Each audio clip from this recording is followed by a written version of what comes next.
guys have overwhelmingly asked me to do budgeting and meal planning videos. So today we're going to do a mix of those things. Actually, we're going to do simple meal planning on a budget. I used to think of meal planning, I would think it would take me hours a week to meal plan. And I guess it would, depending on how you do this, but I'm going to give you a very simple way that everybody can do, whether you're a couponer or a deal shopper or not. It's going to save you a ton of time and money. There are 3 things that I need to tell you before we get started. First of all, this video is sponsored by Fetch Rewards. They are a rebate app, the easiest way to get cash back for things that you're already purchasing. I'm going to put a link in the description box and on the screen for you to download the Fetch Rewards app if you don't already have it. So going to use the promo code Christa when you download the app, but we'll talk more about the Fetch Rewards app later in the video. Second thing is Walmart is my favorite store to buy groceries. I just know where everything's at, so it saves me a ton of time to go there. Also, they are pretty reasonable on groceries, so I just prefer Walmart over other stores,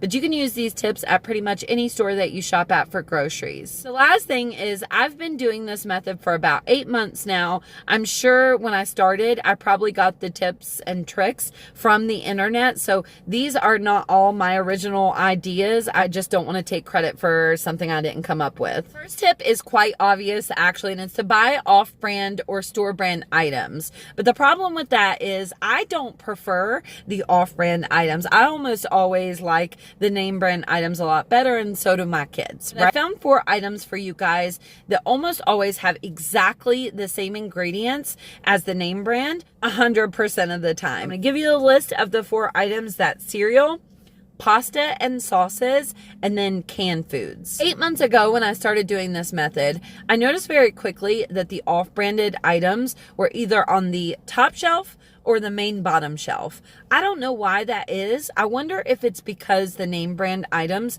are paying for shelf space so you can be at eye level and they make more money.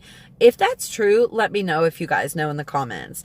Do the name brand items pay to be at eye level? That's what I want to know. Next tip is going to be to only cook 3 or 4 times a week. And that sounds a little bit scary, but hear me out. The average American wastes a ton of food a year thrown in the trash that we put in the refrigerator to eat later, whatever, and we never go back to it. With this method, we're going to be eating leftovers for some nights, but the main thing here, if you don't like leftovers, is to double up on your cooking. So let's say you're cooking a pot of chili. Instead of cooking a regular pot of chili, you're going to cook a double pot of chili and freeze half of that chili.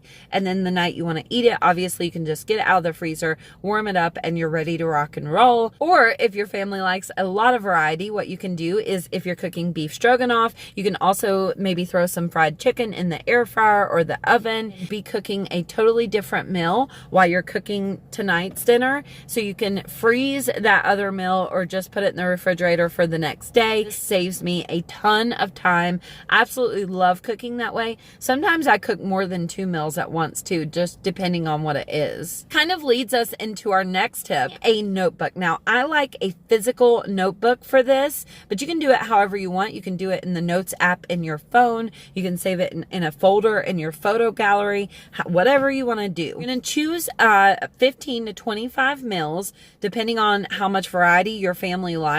I find that my family eats the same things over and over and over and over. So I did this with 15 meals to start. It's super quick and easy. So you're going to write out those 15 meals, write all the ingredients for those meals and how much they cost at your favorite store. I'm going to use beef stroganoff as an example. Beef stroganoff, when I cook it, only requires 2 ingredients. I use the Velveeta cheesy mix, I think is what it's called, and then I also use ground beef. So I would write those 2 items out, how much they cost at Walmart, and a total for those items. Now we're doing this in meals so we can plan the entire meal for the night. So when we have beef stroganoff at my house, we usually also have a vegetable. So I would do beef stroganoff mix, ground beef, and then let's say green beans and total it out. So I have the total cost for that entire meal. I personally like to go to the grocery store 1 time a week, and once a month I go to Sam's Club, buy in bulk. For my family, we do $25 per person per week. That's my budget for groceries. So there's 4 of us. That's $100 a week. That's very minimal. When I first started doing this method, it was way more than that. And I just slowly like winged everybody down. Tip is probably the most important tip. And that is to take a picture of your receipt and get money back. I told you guys that this video was sponsored by Fetch Rewards, and then I would put a link on the screen. Use the promo code Christa when you download the Fetch Rewards app. No matter what store you're shopping at, whether it's Aldi or Walmart, make sure you take a picture of your receipt and submit it to Fetch Rewards. They give you points. Those points turn into gift cards. You can save those points. A lot of people like to save them up and use for vacation or Christmas. Let me know what you guys save your points for in the comments of this video. I currently have, I think, like $250 worth of points in my Fetch Rewards account. I'm saving mine up to go on vacation this year, cash out for Delta gift cards, also cash out for like Walmart gift cards or Dunkin' Donuts. What I like most about the Fetch Rewards app though, well, first of all, it's really easy.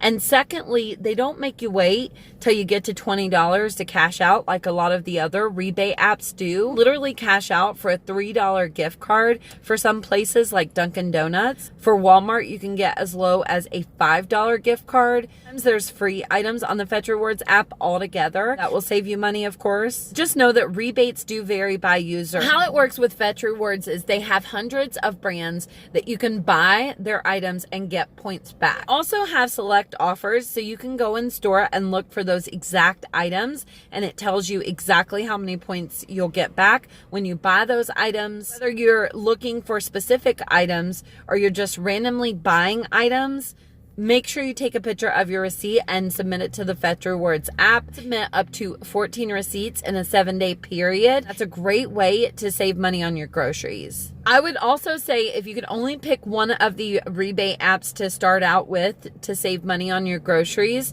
I would want you guys to download the Fetch Rewards app just because it's so easy. I've never heard anybody say they were overwhelmed by it like they do the other rebate apps. And also, the most important thing for me is I've never had trouble getting my money back. Do not have any friends who have ever had their Fetch Rewards account deactivated, although I do hear that happens when people take multiple pictures of the same receipt. So just make sure you're only taking a picture of your receipt one time. What I like to do is write on the back of the receipt, once I've taken a picture of it and submitted it, like write Fetch Rewards on the back of the receipt. If we're cooking 3 to 4 times a week, and some nights we're having leftovers, and some nights we're just double cooking or cooking 2 or 3 different meals, you can really plan what you're going to be having for the full 7 days. If you're going to the grocery store once a week, then you can just have a little list already planned out. So when you go to Walmart or whatever store, you know exactly what you need to buy. What I typically buy at Sam's Club are things like beans, rice, soda, canned food, and cheese. Something that I never noticed until I started doing this is that most stores, including Walmart, even Dollar General does this, they have a unit price or price per ounce on the shelf with the little price tag. It's really hard to eat healthy when you're budgeting your groceries. So I did find 2 fruits that usually are way more inexpensive than the other fruits. Those are apples and bananas. So if you don't have a lot of money left in your budget to buy fruit, those are 2 really good items to pick up. My kids really enjoy bananas and apples too. So I hope these tips help, so when you go to the grocery store, you can plan your meals a little bit better and stick to your budget. Let me know if you have any questions in the comments. Don't forget to download the Fetch Rewards app with the link on the screen right now in the description box or the comments of this video. Thanks so much to Fetch Rewards for sponsoring this video, and we'll see you in the next one. Bye, guys. And cheese. One of the two what?